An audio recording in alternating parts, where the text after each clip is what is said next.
कैसे बच्चों? चलिए, अभी तक इकोनॉमिक्स के बहुत सारे आपने चैप्टर्स देखे होंगे और आगे और सारे चैप्टर्स भी आएंगे, लेकिन क्योंकि अब आपके हाफ ईयरली और मिड टर्म एग्जाम्स स्कूल्स में शुरू हो ही गए होंगे, तो इसलिए थोड़ा सा बिजनेस को भी साथ में लेके चलते हैं और बहुत ही क्विक चैप्टर बनेगा, पढ़ने में मज़ा आएगा। क्लास 12th का आपके बिजनेस में सबसे पहला चैप्टर है nature and significance of management. इस चैप्टर को डिटेल में समझने से पहले सबसे पहले टर्म जो मैनेजमेंट है उसको समझना पड़ेगा। आपके बिजनेस स्टडीज बुक में लगभग आपके 8 चैप्टर जो हैं वो इसी मैनेजमेंट के आसपास घूमते रहते हैं। चाहे आप प्लानिंग पढ़ें, ऑर्गेनाइजिंग पढ़ें, डायरेक्टिंग पढ़ें, स्टाफिंग पढ़ें, कंट्रोलिंग पढ़ें, जितने भी चैप्टर्स पढ़ेंगे वो या प्रिंसिपल्स ऑफ मैनेजमेंट पढ़ें, तो ये सारे सब कुछ मैनेजमेंट के आसपास ही हैं। इसीलिए ये पर्टिकुलर फर्स्ट चैप्टर आपके लिए बहुत इंपॉर्टेंट है, जो आपको नेचर और इंपॉर्टेंस ऑफ मैनेजमेंट के बारे में बताएगा। मैनेजमेंट होता क्या है? आप अपने यहाँ एक छोटा सा बर्थडे फंक्शन आप देखिए, अगर होता है तो उसमें केक लगता है, उसमें डेकोरेटिव्स लगते हैं, उसमें बहुत सारे ईटेबल्स आते हैं, कोल्ड ड्रिंक्स आती हैं और एन नंबर ऑफ चीज़ें जो है आप उसमें इंक्लूड करते हैं, उस पार्टी में इंक्लूड करते हैं। तो क्या ये चीज़ें अपने आप हो जाती हैं, या कोई उसको करता है, या कोई उसको फाइनेंस करता है, या कोई उसके पीछे कोई ऐसा ब्रेन होता है जो इन सारी एक्टिविटीज़ को करने के लिए एक आइडिया देता है और रूल्स फ्रेम करता है और बहुत सारा आपको गाइडेंस और सपोर्ट प्रोवाइड करता है? मैनेजमेंट कुछ नहीं है, वही एक ब्रेन है, वही एक गाइडेंस है, वही कुछ पॉलिसीज हैं, वही कुछ प्रोसीजर्स हैं और as such n number of support है जो कि कई सारे इंडिविजुअल्स अपने ऑर्गेनाइजेशन को देते हैं, जो कि ऑर्गेनाइजेशन के अल्टीमेट ऑब्जेक्ट, आपको मालूम है अगर आप एक प्रॉफिट ऑर्गेनाइजेशन है तो आपका अल्टीमेट ऑब्जेक्ट क्या है? पैसा कमाना, प्रॉफिट अर्न करना। तो अल्टीमेट जो ऑब्जेक्ट है आपका प्रॉफिटेबिलिटी, उसको अटेन करने में आपको हेल्प करते हैं। ठीक है, मैनेजमेंट आप अपने स्कूल का एग्जांपल ले सकते हैं कि कौन सा टीचर किस क्लास में किस पीरियड में जाएगा, कौन सा टीचर कहाँ पे ड्यूटी करेगा, क्योंकि आपको मालूम है अगर इन चीज को एलोकेट ना किया जाए, अगर टीचर्स के टाइम टेबल या शेड्यूल को डिजाइन ना किया जाए, तो हो सकता है टीचर इतने आलसी हो कि कोई क्लास में ही ना जाए, या कोई जाए तो किसी और क्लास में चला जाए, कंफ्यूजन होगा कौन किस क्लास में जाए, क्योस होगा। तो आपको मालूम है आपके स्कूल में मैनेजमेंट होता है, वो इस टाइम टेबल को, इस टीचर्स के शेड्यूल को फिक्स करता है। तो दैट मीन्स एम्प्लॉयज जो भी वर्क करते हैं उस पूरे मैनेजमेंट की गाइडलाइंस के अंतर्गत ही फंक्शनिंग करते हैं। ठीक है, तो आइए समझते हैं कि इस चैप्टर में आपको क्या क्या चीजें पढ़नी है। ठीक है, तो सबसे पहले मोटा मोटा आपने मैनेजमेंट के बारे में समझ लिया होगा कि मैनेजमेंट क्या है, एक ऐसा फोर्स है जो पूरे ऑर्गेनाइजेशन को गाइड करता है कि अल्टीमेट जो भी एंड रिजल्ट है उसको आसानी से हासिल किया जा सके। ठीक है, आइए डेफिनेशन में चलते हैं। डेफिनेशन क्या है? Management is a process. सबसे पहला क्या दिया हुआ है? मैनेजमेंट एक प्रोसेस है। दूसरा, of getting things done effectively and efficiently. अब यहां पे आपको 4 शब्द निकल के आए। सबसे पहला प्रोसेस। ठीक है, प्रोसेस का क्या मतलब है? ये करेंगे, फिर ये करेंगे, फिर ये करेंगे, मतलब सीक्वेंस ऑफ स्टेप्स। आप बहुत सारे स्टेप्स जो हैं उसको परफॉर्म करते हैं कि पहले ये होगा, ये होगा, ऐसे होगा। तो ये जितने भी प्रोसेस हैं, ये जितने भी स्टेप्स, इसको आप क्या कहते हैं? प्रोसेस। तो मैनेजमेंट क्या है? एक प्रोसेस है, जिसमें that means n number of steps जो हैं उस मैनेजमेंट में एज ए मैनेजर आपको परफॉर्म करने पड़ेंगे। और दूसरा चीज, क्या हर मैनेजर खुद काम करता है? क्या जो आपके स्कूल में मैनेजमेंट की क्लास में वो जाके पढ़ाते हैं? नहीं, टीचर्स जाके आपको पढ़ाते हैं। तो इसीलिए मैनेजमेंट जो भी काम स्टैब्लिश करता है, या जो भी गाइडलाइंस देता है, जो भी फ्रेमवर्क डेवलप करता है, या जैसे भी ऑर्गेनाइजेशन को डिजाइन करता है, वो getting things done, that means खुद से नहीं कर रहा है, लोगों से करवाता है, और इफेक्टिवली और एफिशिएंटली। आपको यहाँ पे 4 शब्द, पहला क्लियर हो गया प्रोसेस, दूसरा getting things done, that means management में या एज ए मैनेजर आप कहीं पे मैनेजर पोस्ट आपने अप्लाई किया, आपको मिल गई और आप वहाँ पे जब काम कर रहे हैं तो एज ए मैनेजर आप हर काम खुद दौड़ दौड़ के नहीं कर सकते। एक कंपनी में ज़्यादा से ज़्यादा 5 मैनेजर होंगे, 10 मैनेजर होंगे, है ना, और जिसमें से अगर आप टॉप मैनेजर की अगर हम बात करें जो वो एक ही मैनेजर होगा, चीफ मैनेजर। तो इसीलिए एक चीफ मैनेजर कितना काम कर सकता है, सब कुछ उसके बस का नहीं है, उसकी कैपेसिटी से बाहर है। तो इसीलिए वो खुद ना करके बहुत सारे काम दूसरों से करवाता है। इसीलिए क्या डिफाइन किया हुआ है, management is a process of getting things done. अब आते हैं इफेक्टिवली। इफेक्टिवली को थोड़ा सा यहां से समझने की, completing task and achieving goals at right task, that means at right time. जब भी इफेक्टिवनेस की बात आएगी, आपको अपने पढ़ाई में इफेक्टिव बोला जाता है, कभी भी आपने सुना है कि एफिशिएंट होना चाहिए। दैट मीन्स जब आपको जिस ड्यूरेशन में जितना पढ़ना है वो उसी ड्यूरेशन में पढ़ेंगे तो ही आप सही तरीके से रिजल्ट ला पाएंगे। हाँ, कुछ बच्चों की योजना होगी कि 5 साल में 12th पास करेंगे, तो उनके लिए ये मैटर नहीं करता। लेकिन जिन बच्चों को इसी साल पास करना है, दैट मीन्स इस साल, दैट मीन्स टाइम बाउंड कर दिया। तो इफेक्टिवनेस जब भी बात करेगी या जो इफेक्टिवली यहाँ पे बोल रहे हैं, दैट मीन्स उसको क्या कर दिया है, टाइम बाउंड कर दिया है। सब कुछ टाइम से करना।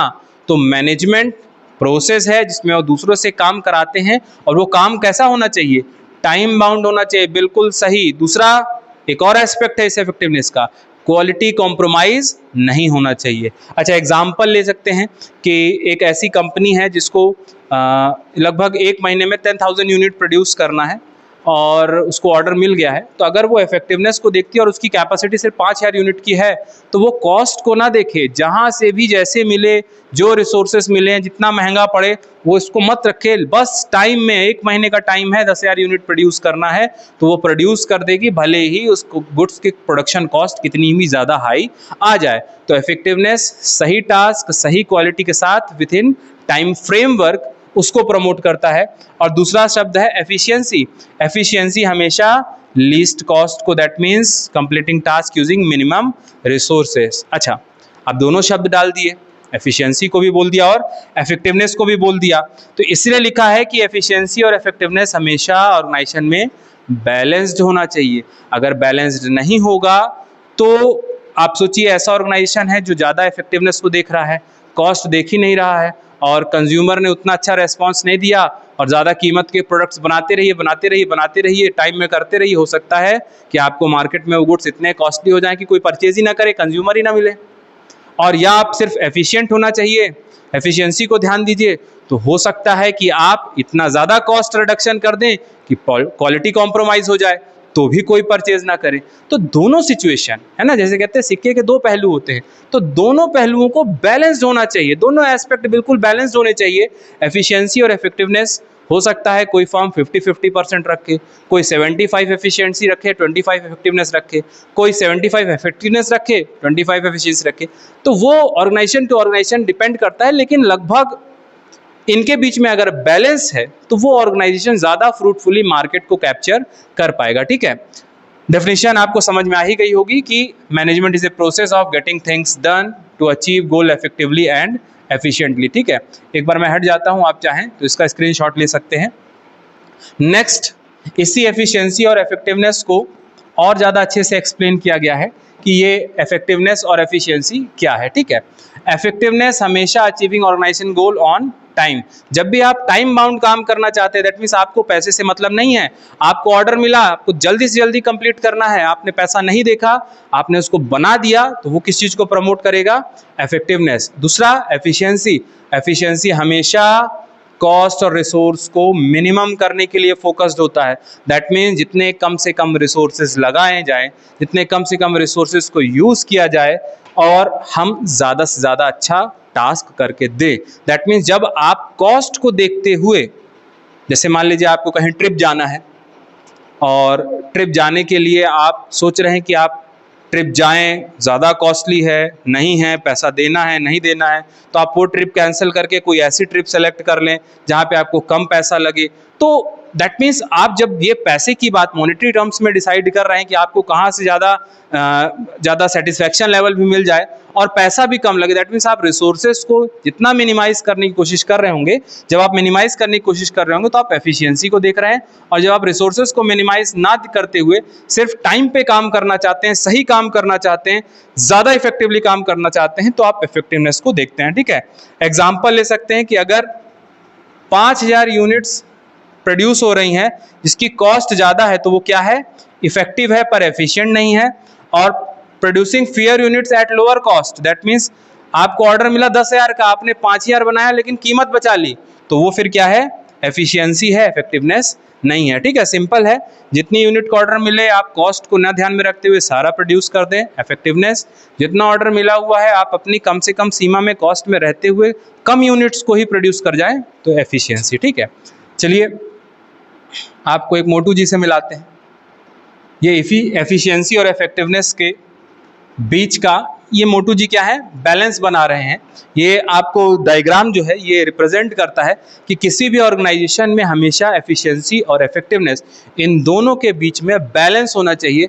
अगर बैलेंस, ये मोटू जी ज़रा सा इधर खिसकेंगे तो हो सकता है ये धड़ाम से गिर जाएं। तो इसीलिए अगर दोनों के बीच में, अगर मान लीजिए यहाँ पे 5 kg का वेट है और यहाँ पे भी 5 kg का वेट है, तो ये बिल्कुल बैलेंस्ड रहेंगे। लेकिन अगर इस वेट को घटा के 2 kg कर दिया जाए तो ये फिर फॉल कर जाएंगे। दैट मीन्स किसी भी ऑर्गेनाइजेशन, तो एक एग्जांपल है, लेकिन अगर एफिशिएंसी और इफेक्टिवनेस के बीच में बैलेंस नहीं रखा जाएगा तो वो ऑर्गेनाइजेशन ज़्यादा दिन तक मार्केट में सर्वाइव नहीं कर पाएगा। इसलिए दोनों के बीच में बैलेंस रखना ये बहुत ज़रूरी है। ठीक है, नेक्स्ट आते हैं कैरेक्टरिस्टिक्स ऑफ मैनेजमेंट। ठीक है, मैनेजमेंट क्या आपने डेफिनेशन पढ़ा, डेफिनेशन क्या है रिकॉल कीजिए। Management is a process of getting things done efficiently and effectively. आपको काम कराना है, जो भी प्रोसेस है, स्टेप्स हैं, उनके थ्रू इफेक्टिवनेस और एफिशिएंसी के साथ। तो ये दोनों क्या है ये भी आप अब समझ चुके हैं। आप समझते हैं कैरेक्टरिस्टिक्स क्या है। सबसे पहला गोल ओरिएंटेड प्रोसेस है। भाई बिजनेस कर रहे हैं तो कोई ना कोई गोल है, तो उस गोल को अचीव करने के लिए मैनेजमेंट हेल्प करता है, क्योंकि मैनेजमेंट किसी और चीज का तो होगा नहीं, जो बिजनेस हो रहा है उसी का। और जब बिजनेस गोल ओरिएंटेड होता है तो उसका में जो मैनेज कर रहा है, या उस बिजनेस को जो मैनेज करने के लिए मैनेजर्स हैं, या जो भी प्रोसेस आप कर रहे हैं, वो क्या होगी, हमेशा गोल ओरिएंटेड होगी। दैट मीन्स ABCDEF जितने भी मैनेजर्स हैं वो सारा जो भी काम करेंगे ऑर्गेनाइजेशन में रहते हुए सब कुछ गोल सेंट्रिक होगा। ऑर्गेनाइजेशन के गोल के बाहर वो कोई भी एक्टिविटी परफॉर्म नहीं करने वाले। तो इसीलिए मैनेजमेंट को क्या बोला गया है, goal oriented. Second, universal. That means आप अपने घर में देखिए पेरेंट्स चीज़ें मैनेज करते हैं, स्कूल में देखिए मैनेजमेंट मिलेगा, फैक्ट्री में देखिए मैनेजमेंट मिलेगा, हर जगह आपको मैनेजमेंट मिलेगा ही मिलेगा। इसलिए मैनेजमेंट को क्या कहा जा रहा है, universal process, because it is present in all organisations. Next, multi dimensional. आप मैनेज कर रहे हैं, आप किसी फैक्ट्री में मैनेजर हैं, तो आपको काम मैनेज करना पड़ेगा, लोगों को मैनेज करना पड़ेगा, और इन काम और लोगों के बीच जो एक कॉम्बिनेशन तैयार होता है जिसको आप ऑपरेशन कहते हैं, उसको भी आपको मैनेज करना पड़ेगा। That means management multi dimensional. That means किसी एक टास्क को करना मैनेजमेंट नहीं है, ऐसे n नंबर ऑफ टास्क है जिसमें लोगों को मैनेज करना, लोगों के काम को मैनेज करना। आपको बताया ना कि आपके स्कूल में मैनेजमेंट है, तो हम कब आएँ, हमारी कब छुट्टी होगी, टीचर्स कब आएँ कब जाएँ, कहाँ पे साइन करेंगे, कहाँ पे उनकी पंचिंग मशीन है, तो ये ऐसा उनके लोगों को हम किस पीरियड में कहाँ जाएंगे, हमको कहाँ पे किस क्लास में कौन सी क्लास लेनी है, तो हमारे काम को और ओवरऑल ऑपरेशन को भी मैनेज करना उसी मैनेजमेंट का काम होता है। Next, continuous process.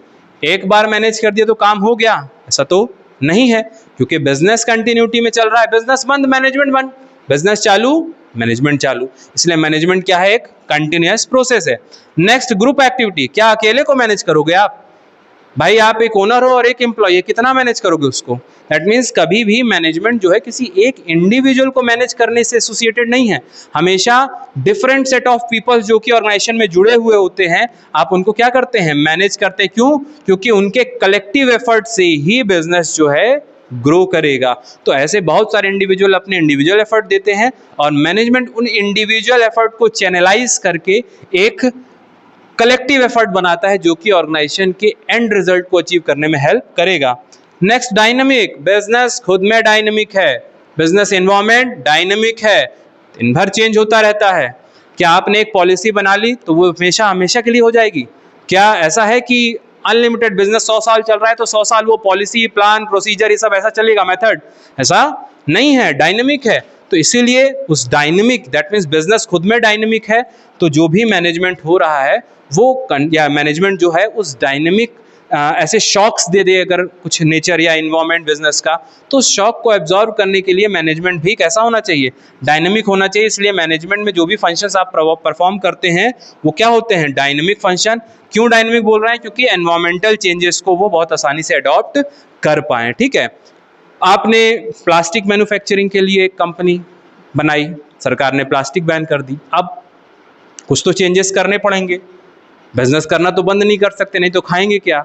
तो फिर आपने जो भी चेंजेस हुए, जो भी ऐसा शॉक आया, इन्वायरमेंटल शॉक, उसको आप एब्जॉर्ब कर रहे हैं, अडॉप्ट करने की कोशिश कर रहे हैं, तो ये काम कौन करता है? एम्प्लॉय तो करेंगे नहीं, उनकी क्षमता से बाहर है, तो ये काम मैनेजमेंट ही करता है।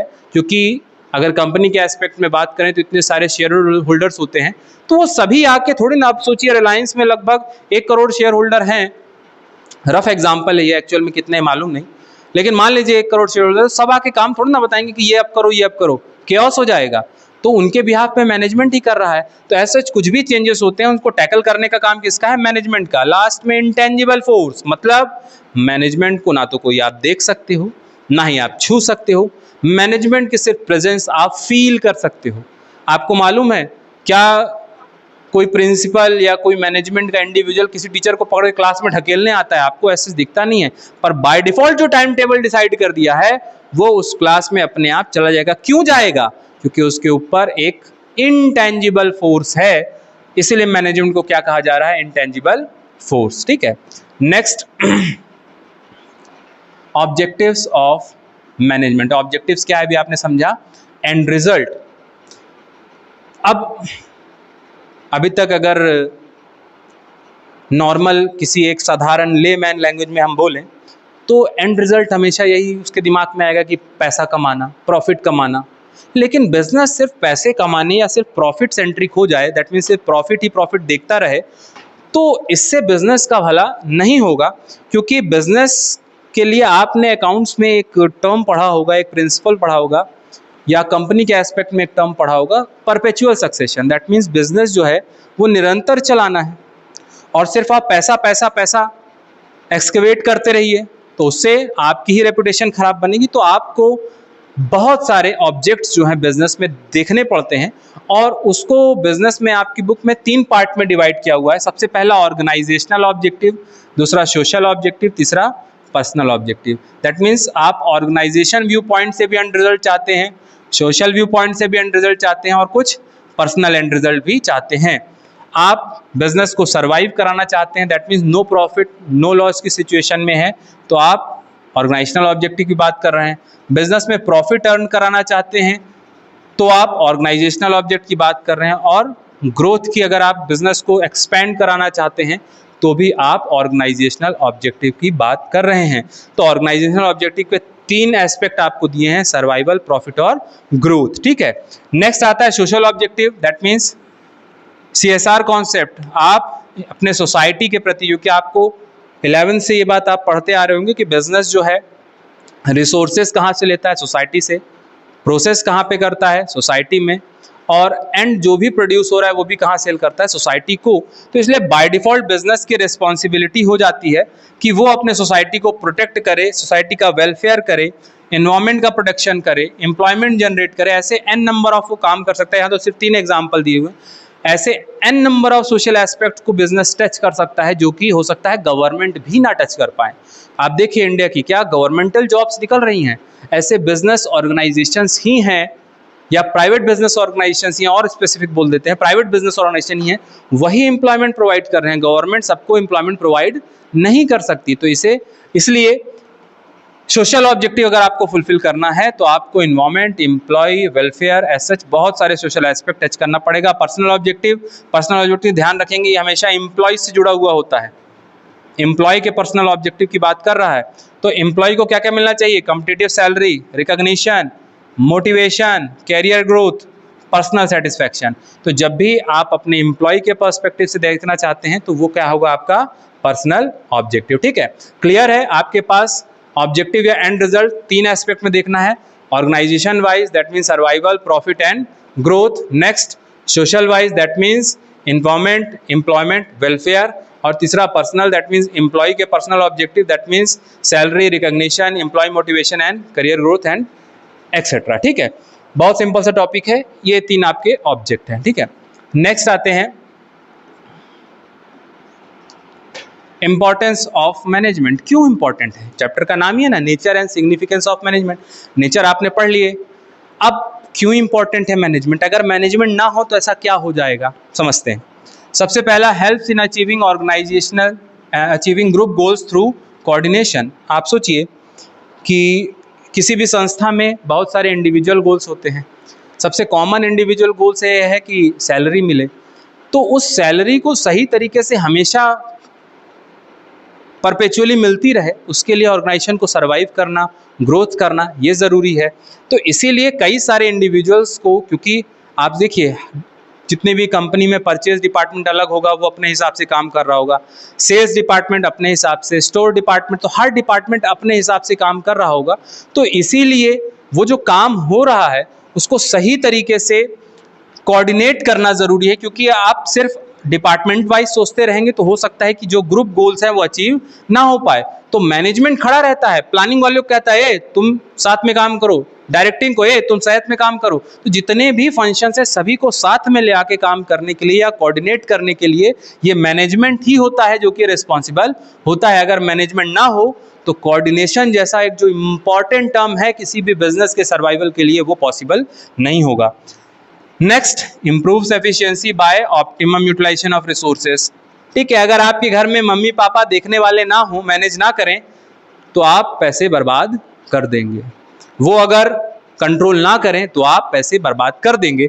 ऐसे ही मैनेजमेंट सही तरीके से ना हो, आप देखते होंगे आपने घर बनवाया होगा और आपको समय समय पे देखना पड़ता है कि काम कर भी रहे हैं कि नहीं, ईंटें तोड़ के जबरदस्ती तो नहीं फेंक रहे हैं, सीमेंट तो नहीं चोरी कर रहे हैं। ये क्यों देखना पड़ता है? क्योंकि अगर आप ये नहीं देखेंगे तो हो सकता है कि रिसोर्सेज का ऑप्टिमम यूटिलाइजेशन ना हो।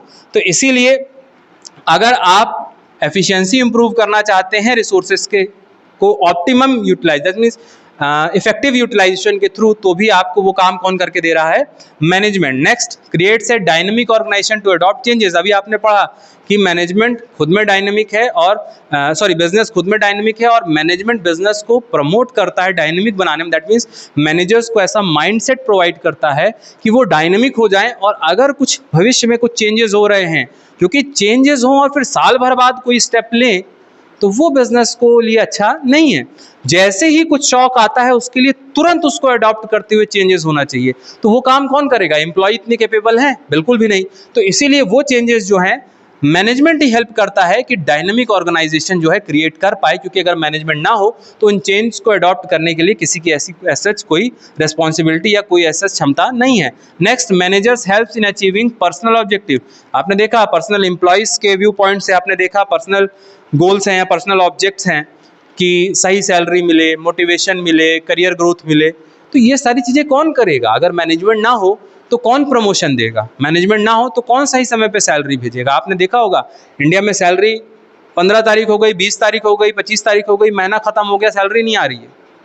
तो अगर मैनेजमेंट ना हो तो ये सैलरी कभी भी सही समय पे नहीं आएगी। दैट मीन्स जो भी पर्सनल एस्पिरेशंस हैं लोगों की, पर्सनल ऑब्जेक्ट है, वो फुलफिल नहीं होगा। ठीक है।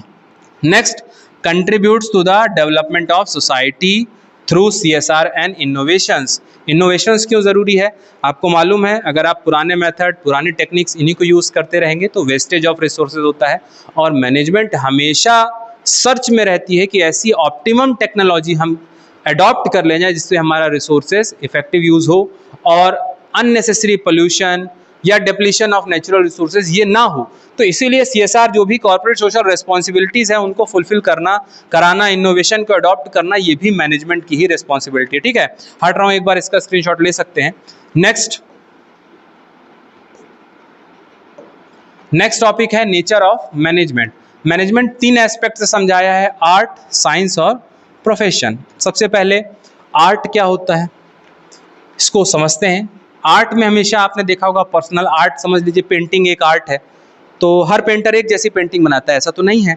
जितने पेंटर्स होंगे सब अलग अलग पेंटिंग्स बनाते हैं, इसलिए दैट मीन्स उनकी पर्सनल स्किल्स हैं। इसके साथ creativity, innovation, unique application of knowledge. अब क्या ये सारे गुण, that means personal application, creativity, innovation और personal application of knowledge, unique application of knowledge, क्या आपको मैनेजमेंट में दिखती है कि नहीं दिखती है? क्या हर मैनेजर एक ही तरीके से सोचता है? ऐसा है क्या? अगर ऐसा हो तो सारे स्कूल्स एक ही तरीके से चलें, सारे स्कूल्स की प्रॉफिटेबिलिटी एक ही तरीके से हो, सारे बिजनेस सब एक ही तरीके से कमाए, ऐसा तो है नहीं। हो सकता है उसी चीज़ को एक मैनेजर अलग तरीके से ले, दूसरा मैनेजर अलग तरीके से ले। तो इसीलिए जो अप्रोच है वो डिफर करती है। इसलिए आपको ये चीज़ यहाँ पे दिख रही है कि जो एज एन आर्ट अगर हम बात करें तो पर्सनल स्किल, क्रिएटिविटी, इनोवेशन और यूनिक एप्लीकेशन ऑफ नॉलेज, ये आपको दोनों जगह दिखेगी, आर्ट में भी है, ये आपको मैनेजमेंट में भी है। इसीलिए आप कह सकते हैं कि जो मैनेजमेंट है वो आर्ट की तरह बिल्कुल परफॉर्म करता है। साइंस के क्या एस्पेक्ट हैं? Systematised body of knowledge, cause effect relationship और इनएग्जैक्ट साइंस। ये तो इसका एक्चुअल में रिजल्ट है, बताया हुआ है यहाँ पे, ठीक है। तो दो चीज ले सकते हैं। सबसे पहला systematised body of knowledge, science में सिस्टमैटिक आपको मिलता है सारा कुछ, कि आपको सब कुछ 10th का फर्स्ट में पढ़ा दिया जाता है, धीरे धीरे ईवीएस आता है, फिर ईवीएस से वो साइंस बनता है। दैट मीन्स पूरा सिस्टमैटिकली आपको पढ़ाया जाता है। तो सेम ऐसे ही मैनेजमेंट 11th में आपने कुछ पढ़ा, 12th में कुछ पढ़ेंगे, आगे बीबीए में कुछ पढ़ेंगे, एमबीए में कुछ पढ़ेंगे, तो वहाँ पे भी आपको दैट मीन्स साइंस का एक aspect systematised body of knowledge आपको दिखता है। लेकिन दूसरा aspect cause effect relationship, science में कॉज भी क्लियर हो जाएगा और उसका इफेक्ट भी क्लियर कर पाना एक्सपेरिमेंट के थ्रू पॉसिबल है। स्पेसिफिक आप क्लियर कर सकते हैं, लेकिन मैनेजमेंट में ये पॉसिबल नहीं है। हो सकता है एक ऑर्गेनाइजेशन में जो कॉज है या उसका जो इफेक्ट आया है वो अलग आए, दूसरे ऑर्गेनाइजेशन में अलग आए। तो इसीलिए कहा हुआ है कि जो साइंस के एस्पेक्ट से देखते हैं तो वो एक इनएग्जैक्ट साइंस आपको दिखती है, दैट मीन्स पार्शियल दिखता है कि साइंस है। प्रोफेशन में क्या है? Specialised body of knowledge, code of conduct, service motive और सबसे इंपॉर्टेंट रेस्ट्रिक्टेड एंट्री।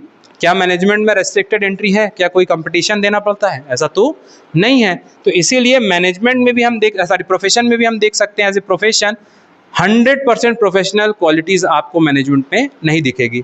तो इसलिए हम कह सकते हैं कि 100% आर्ट है मैनेजमेंट, पार्शियल और पार्शियल। दैट मीन्स पार्शियल आपको प्रोफेशन की तरह भी दिखेगा और साइंस की तरह भी दिखेगा, ठीक है। उम्मीद है समझ में आया होगा, इजी है। नेक्स्ट, लेवल्स ऑफ मैनेजमेंट, ठीक है। इसको यहाँ से पहले सबसे पहले जो आपके पास बुक में आप डायग्राम यूज़ करते हैं, देखिए आपने पिरामिड बनाया हुआ है जिसमें सबसे ऊपर टॉप मैनेजमेंट को रखा हुआ है, सेकंड मिडिल और थर्ड लोअर या सुपरवाइजरी लेवल,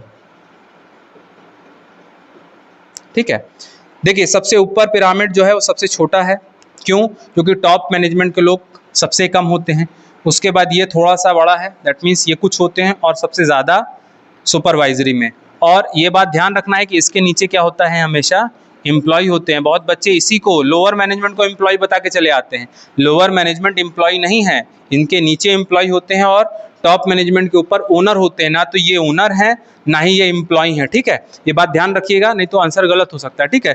ये सिंपल सा पिरामिड है, इसको आप नोट कर सकते हैं। नेक्स्ट आते हैं इसके एक्सप्लेनेशन में।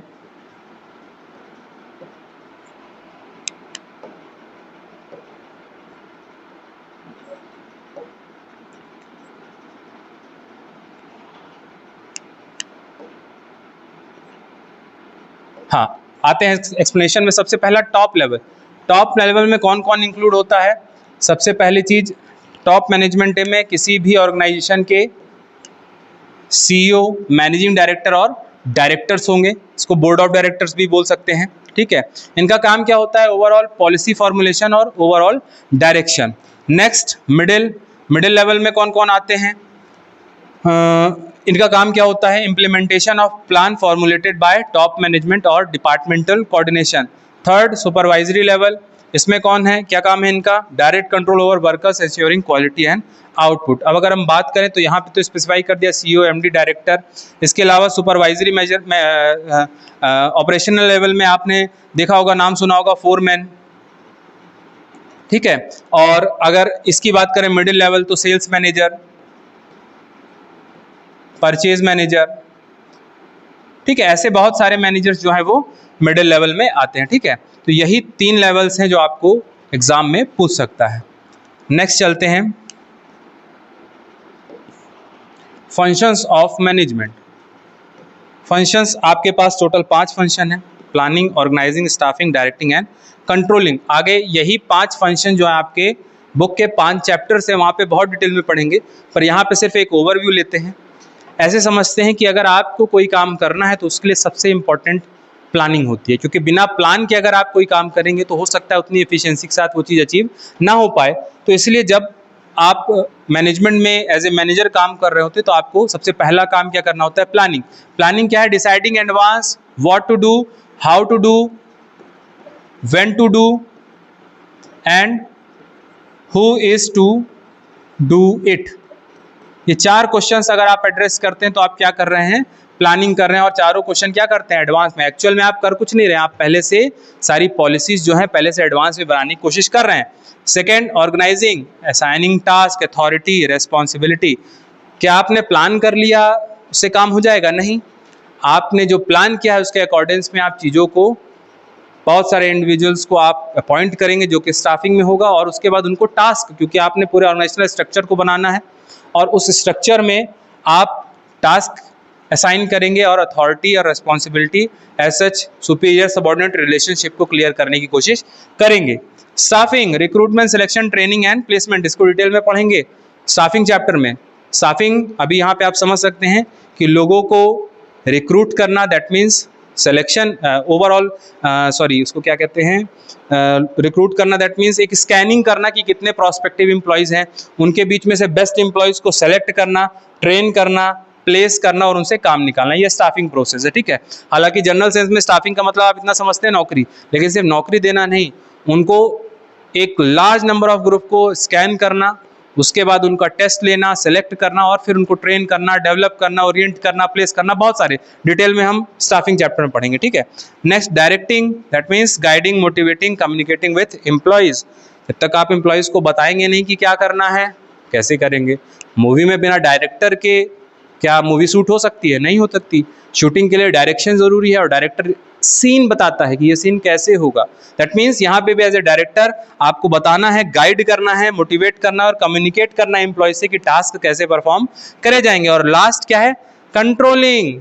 Without effective controlling effective planning will be sabotaged. That means अगर आप सही तरीके से कंट्रोल नहीं करेंगे तो प्लानिंग भी सही तरीके से काम नहीं करेगी। अच्छा प्लान तभी तक किया, अच्छी तरीके से आप ये सारे टास्क अच्छे से परफॉर्म कर दीजिए, लास्ट में आप अगर कंट्रोल ना करिए, तो कंट्रोलिंग में क्या है, मॉनिटर करना, कंपेयर करना, जो भी स्टैंडर्ड्स है और करेक्टिव एक्शंस लेना। तो अगर आप ये सारे काम नहीं करते हैं, स्टाफिंग नहीं करते हैं तो कंट्रोलिंग नहीं करते हैं, तो आप कितने भी अच्छे प्लान बना लीजिए, एंड रिजल्ट सही तरीके से अचीव नहीं होगा। ठीक है, इसको स्क्रीनशॉट ले सकते हैं, मैं साइड हट रहा। ठीक है, नेक्स्ट आते हैं। नेक्स्ट बहुत इंपॉर्टेंट टॉपिक है आपके पास, कोऑर्डिनेशन। आपने 5 फंक्शन पढ़े, कोऑर्डिनेशन कोई फंक्शन नहीं है, लेकिन ये जो 5 फंक्शन, क्योंकि आपको मालूम है बिजनेस में प्लानिंग और ऑर्गेनाइजिंग ये कौन कर रहा होगा, टॉप मैनेजमेंट। ठीक है, स्टाफिंग ये कौन कर रहा होगा, मिडिल मैनेजमेंट।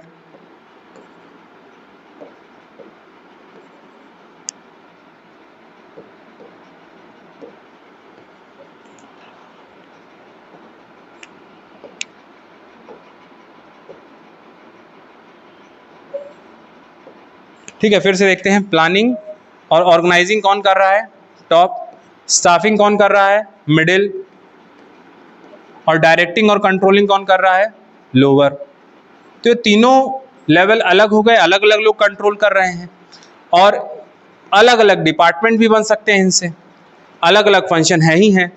तो ये सारे फंक्शन अगर इंडिविजुअल अपना अपना एस्पेक्ट देखते हुए प्लानिंग बेस्ट प्लान बनाए, लेकिन बजट के बारे में ना सोचे, दैट मीन्स कंट्रोलिंग के बारे में ना सोचे, तो क्या वो प्लान बिजनेस के किसी काम का है? नहीं।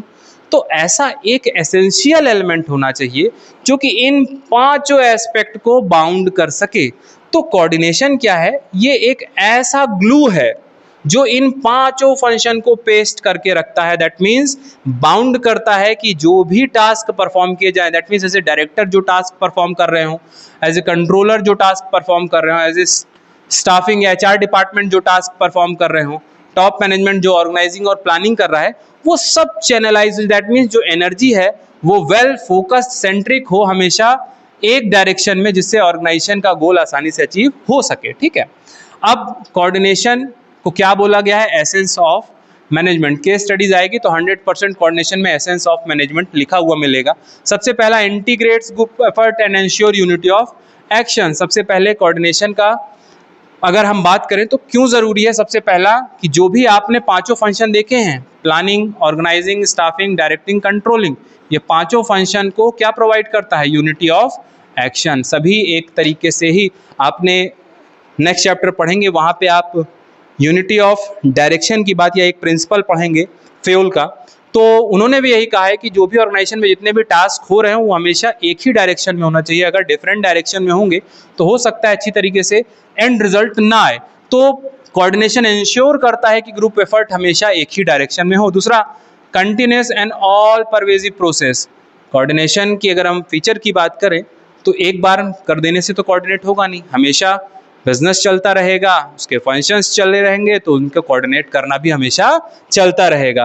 तो कंटिन्यूअस प्रोसेस है और सभी लेवल में, टॉप में भी आपको कोऑर्डिनेशन की ज़रूरत है, मिडिल में भी आपको कोऑर्डिनेशन की ज़रूरत है और सुपरवाइजरी में भी आपको कोऑर्डिनेशन की ज़रूरत है। Next, responsibility of all managers at all level. इसी बात को आगे कंटिन्यू किया हुआ है कि जितने भी मैनेजर्स हैं, सिर्फ मैनेजर्स ही क्यों, एम्प्लॉयज़ या जो भी इंडिविजुअल उस ऑर्गेनाइजेशन से जुड़ा हुआ है, कोऑर्डिनेट करना उसकी बेसिक रेस्पॉन्सिबिलिटी है, क्योंकि एंड रिजल्ट आपको अचीव करना है इफेक्टिवली।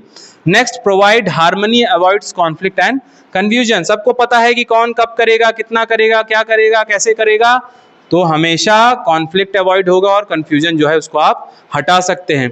एग्जाम्पल आप ले सकते हैं, सबसे पहला क्या दिया हुआ है?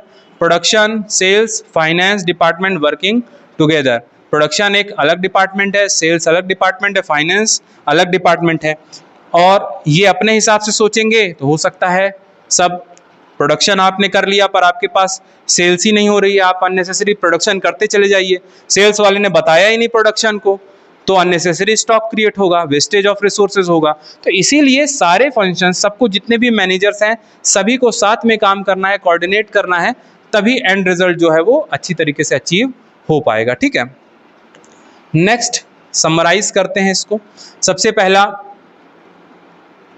पहला जो आपने पढ़ा इस चैप्टर में, management, process of getting things done effectively and efficiently. That means management हमेशा इसके बीच में, इफेक्टिवनेस और एफिशिएंसी के बीच में बैलेंस बैठाने के काम करता है, हमेशा इनके बीच में बैलेंस होना चाहिए। ठीक है, मैनेजमेंट क्या है?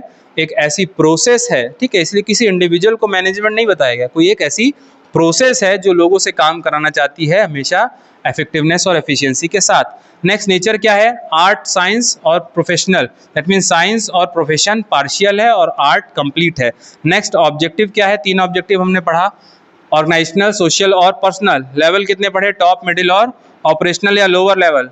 फंक्शंस कितने पढ़े? 5, प्लानिंग, ऑर्गेनाइजिंग, स्टाफिंग, डायरेक्टिंग और कंट्रोलिंग। और लास्ट में हमने क्या पढ़ा? कोऑर्डिनेशन। कोऑर्डिनेशन को क्या बोला?